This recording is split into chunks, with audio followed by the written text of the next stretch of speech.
আমার আর্থিক সংকটে আমাকে শ্বশুর আমাকে তার স্ত্রী করতে চান। আমি ভয়ে কাঁপতে লাগলাম যখন আমার শ্বশুর বিভূতিবাবু বললেন, ছেলের ব্যবসা ফেল করার পর আমরা শ্বশুরের বাড়িতে উঠলাম। আর্থিক সংকটে একসাথে ছিলাম। একদিন রাতে স্বামী আমার সাথে ঝগড়া করে বেরিয়ে গেল। শ্বশুর আমাকে সান্ত্বনা দিতে এসে বললেন, আমার ছেলে তোমার মূল্য বোঝে না। আমি বুড়ো হয়েছি, কিন্তু আমার হৃদয় তোমাকে ভালোবাসে। আমার অবশিষ্ট জীবন আমি তোমাকে দিতে চাই। আমাকে বিয়ে করবে? আমরা নতুন করে জীবন শুরু করব, শ্বশুর বুমা নয়, স্বামী স্ত্রী হিসেবে। আমার স্বামীর ব্যবসা ফেল করার পর আমরা আর্থিক সংকটে পড়ে গিয়েছিলাম। বাড়ির ভাড়া দিতে না পেরে আমরা শ্বশুরবাড়িতে উঠে এসেছিলাম। শ্বশুর বিভূতিবাবু আমাদের স্বাগত জানিয়েছিলেন, অনেক সাহায্য করছিলেন। সেদিন রাতে আমার স্বামীর সাথে আমার ঝগড়া হয়েছিল। আর্থিক চাপের কারণে আমাদের দুজনেরই মেজাজ খিটখিটে হয়ে গিয়েছিল। ঝগড়া করে স্বামী বেরিয়ে গিয়েছিলেন।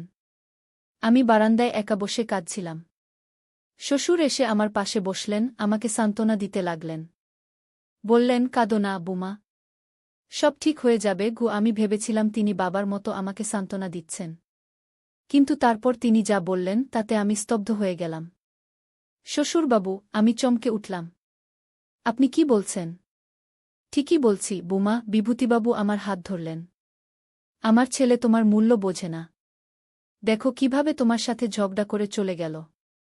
আমি বুড়ো হয়েছি, কিন্তু আমি তোমাকে সত্যিকারের ভালোবাসা দিতে পারি গু। এই গল্পটি সম্পূর্ণ শুনলে আপনাদের পানি অটোমেটিক বের হয়ে যাবে, সো যত দ্রুত সম্ভব হাতের কাছে টিস্যু নিয়ে বসে পড়ো। বিছানার চাদর যেন নষ্ট না হয় সেটা সম্পূর্ণ খেয়াল রাখার অনুরোধ জানিয়ে গল্পটি এখন শুরু করব। তার আগে সর্বশেষ অনুরোধ, দয়া করে এমন পানি বের করার গল্প নিয়মিত শুনতে আমাদের চ্যানেলটি সকলেই সাবস্ক্রাইব করুন। ধন্যবাদ। হ্যালো বন্ধুরা, আমার নাম শ্রাবন্তী রায়। আমার বয়স ৪২ বছর। আমার স্বামীর নাম অনিন্দ রায়, বয়স ৪৫ বছর। আমাদের ২ সন্তান, অর্ণব আর দীপা। অর্ণব ১৯ বছর বয়সী, কলেজে পড়ে। দীপা ১২ বছর বয়সী, স্কুলে যায়। আমার স্বামী অনিন্দ একটি ছোট ব্যবসা চালাত। আমরা ভালোভাবেই চলে যাচ্ছিলাম, কিন্তু গত বছর হঠাৎ করেই তার ব্যবসা লোকসানে চলে গেল। আমরা যে ফ্ল্যাটে থাকতাম সেখানকার ভাড়া দিতে পারছিলাম না। শেষ পর্যন্ত আমরা তার বাবার বাড়িতে চলে এলাম। আমার শ্বশুর বিভূতিবাবু একটা বিশাল পুরনো বাড়িতে একা থাকতেন। বাড়িটা কলকাতার দক্ষিণ দিকে একটা প্রায় ভুলে যাওয়া পাড়ায়। বাড়িটা অনেক পুরনো, কমপক্ষে ১০০ বছরের বেশি বয়স। উনি আমাদের দেখে খুব খুশি হলেন। বললেন, বাড়িটা এতদিন একা একা কাটানো কষ্টকর ছিল। এখন তোমরা এসেছ, বাড়িটা আবার প্রাণ ফিরে পাবে গু। শ্বশুরবাড়িতে এসেই আমার মনে হলো এটা একটা অন্য জগৎ। বাইরে থেকে বাড়িটা দেখতে নষ্ট আর পুরনো মনে হলেও ভেতরে ঢুকতেই অবাক হয়ে গেলাম। পুরনো কালের সাজসজ্জা, দামি আসবাবপত্র, বড় বড় ঝাড়লণ্ঠন, সবকিছুই অক্ষত অবস্থায় ছিল।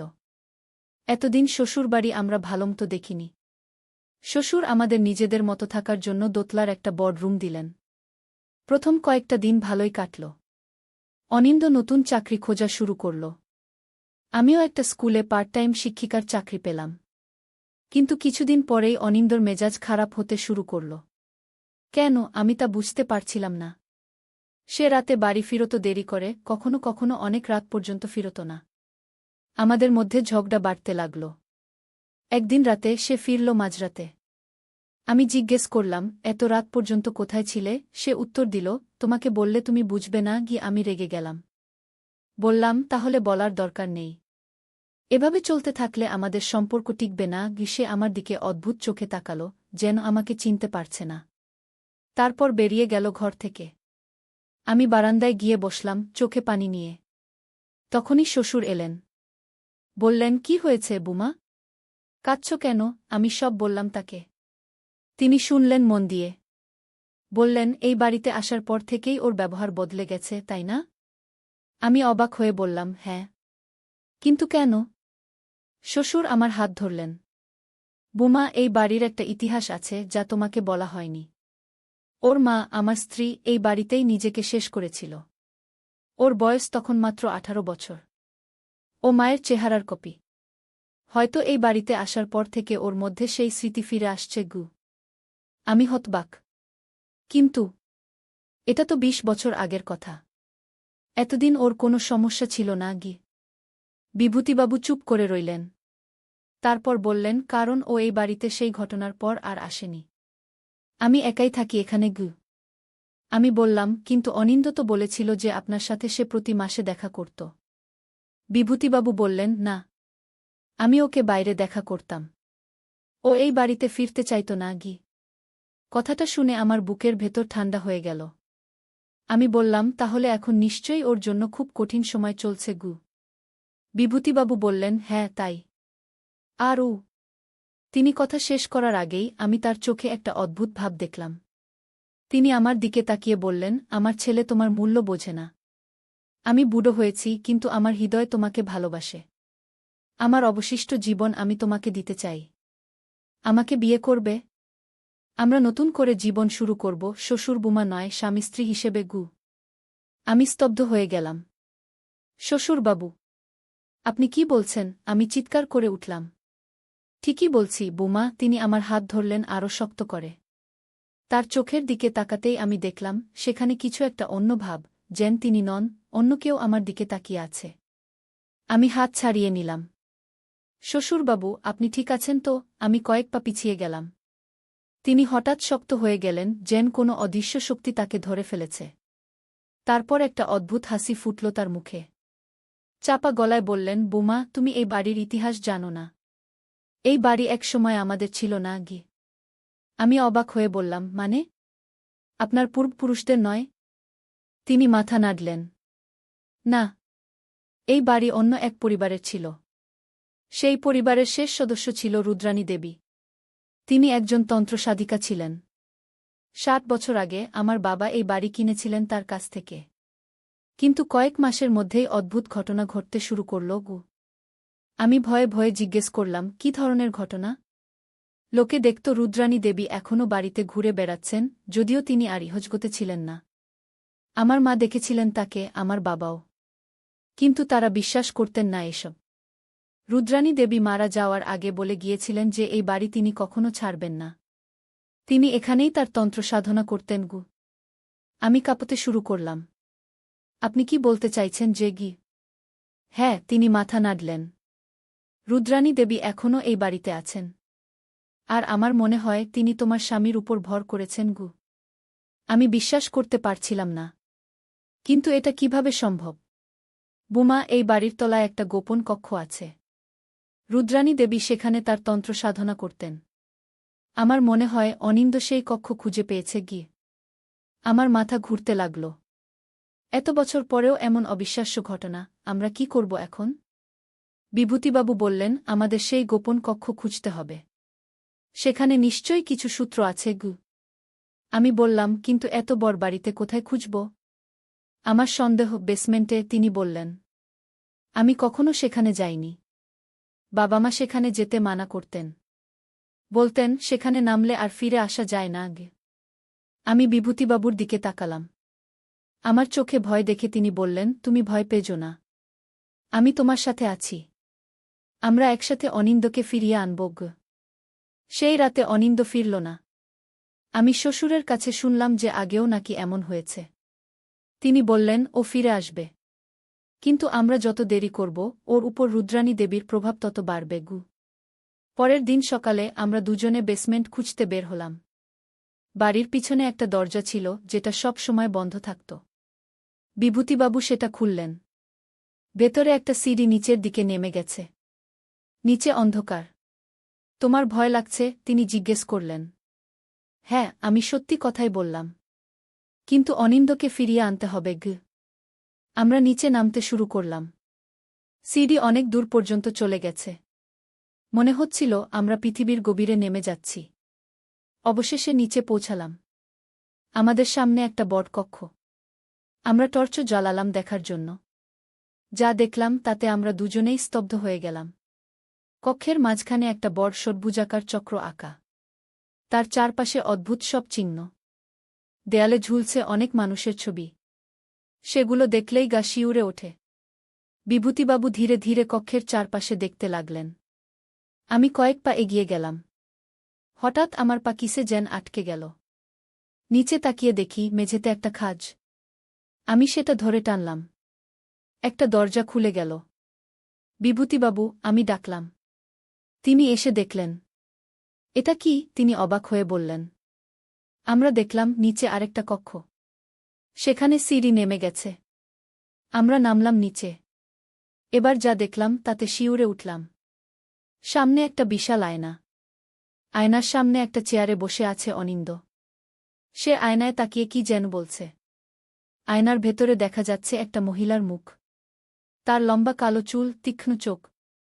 রুদ্রাণী দেবী! বিভূতিবাবু চিৎকার করে উঠলেন। অনিন্দ ঘুরে তাকাল। তার চোখ লাল। সে চিৎকার করে উঠল, তোমরা এখানে কি করছ? বেরিয়ে যাও। আমি এগিয়ে গেলাম। অনিন্দ, তুমি কি করছ? চলো বাড়ি যাই। আমি কোথাও যাব না, সে বলল কঠিন গলায়। আমি রুদ্রাণী দেবীর সাথে থাকব। তিনি আমাকে অসীম ক্ষমতা দেবেন। তোমরা বুঝবে না গি। বিভূতিবাবু বললেন, অনিন্দ, তুমি জানো না তুমি কি করছ? রুদ্রাণী দেবী তোমাকে ব্যবহার করছেন। তিনি তোমার মাধ্যমে এই পৃথিবীতে ফিরতে চান। আয়নার ভেতরের মহিলা হাসলেন। বিভূতি, তুমি আমার পথে বাধা হজো না। আমি তোমার বাবা-মাকে যেমন আমার পথ থেকে সরিয়েছিলাম, তোমাকেও সরাব। বিভূতিবাবু চমকে উঠলেন। তুমি কি বলছ? তোমার বাবা-মা দুর্ঘটনায় মারা যাননি, রুদ্রাণী দেবী বললেন। আমি তাদের হত্যা করেছিলাম। তারা আমার সাধনায় বাধা দিচ্ছিলেন।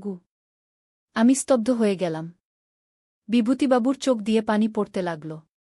তুমি কিভাবে পারলে? আমি যা চাই তাই পাই, রুদ্রাণী দেবী বললেন। এখন আমি এই ছেলেকে চাই। ওর মাধ্যমে আমি আবার ফিরে আসব। আমার সাধনা অসম্পূর্ণ ছিল। এবার আমি সেটা পূর্ণ করব।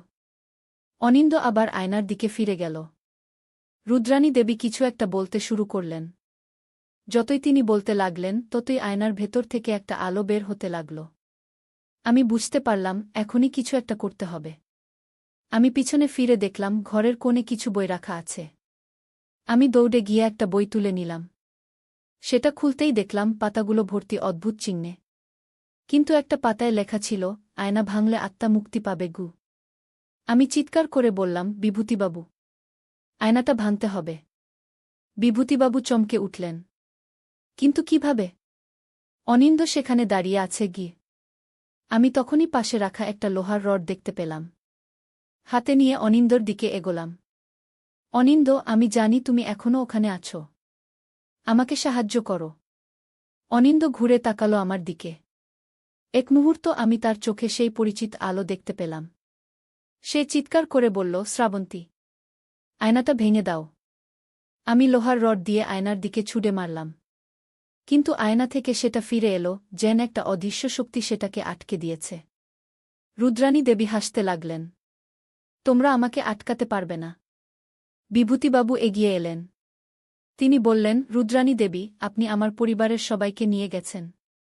আর নয় বলেই তিনি অনিন্দকে ধাক্কা দিয়ে সরিয়ে দিলেন আর নিজে আয়নার সামনে দাঁড়ালেন। বাবা, না! অনিন্দ চিৎকার করে উঠল। বিভূতিবাবু আয়নার দিকে তাকিয়ে বললেন, রুদ্রাণী দেবী, আমি জানি আপনি কেন এই বাড়ি ছাড়তে পারছেন না। আপনি ভয় পাচ্ছেন যে এই বাড়ি ছাড়লে আপনি শান্তি পাবেন না। কিন্তু এই বাড়িতে থেকেও আপনি শান্তি পাচ্ছেন না। আমার কথা শুনুন। শান্তি পাওয়ার একমাত্র উপায় মুক্তি। রুদ্রাণী দেবীর চোখে এক মুহূর্ত দ্বিধা দেখা গেল। তারপর তিনি চিৎকার করে উঠলেন, না, আমি যাব না। বিভূতিবাবু তখন দৌড়ে গিয়ে দেয়ালে টাঙানো একটা প্রাচীন তলোয়ার নামালেন। সেটা নিয়ে তিনি আয়নার দিকে ছুটে গেলেন। বাবা! অনিন্দ চিৎকার করে উঠল। বিভূতিবাবু তলোয়ার দিয়ে আয়নায় আঘাত করলেন। আয়না থেকে একটা তীব্র আলো বের হল, চারদিকে ছড়িয়ে পড়ল। চমকে উঠল সবকিছু। আমি চোখ বন্ধ করে ফেললাম। একটা প্রচণ্ড শব্দ হল, যেন কেউ চিৎকার করছে। কয়েক মিনিট পরে যখন আমি চোখ খুললাম, দেখলাম আয়না ভেঙে টুকরো টুকরো হয়ে গেছে। বিভূতিবাবু মেঝেতে পড়ে আছেন। অনিন্দ তার পাশে বসে কাঁদছে। আমি দৌড়ে গেলাম ওদের কাছে। বিভূতিবাবু, আমি ডাকলাম। বিভূতিবাবু ধীরে ধীরে চোখ খুললেন। বোমা, তুমি ঠিক আছো? হ্যাঁ, আমি বললাম। আপনি কেমন আছেন? আমি ঠিক আছি, তিনি বললেন। অনিন্দ? অনিন্দ তার বাবাকে জড়িয়ে ধরল। বাবা, আমাকে ক্ষমা করে দাও। আমি নিজের উপর নিয়ন্ত্রণ হারিয়ে ফেলেছিলাম। কোনো সমস্যা নেই, বিভূতিবাবু বললেন। এটা তোমার দোষ নয়। চলো এখান থেকে বের হই। আমরা তিনজন উপরে উঠে এলাম।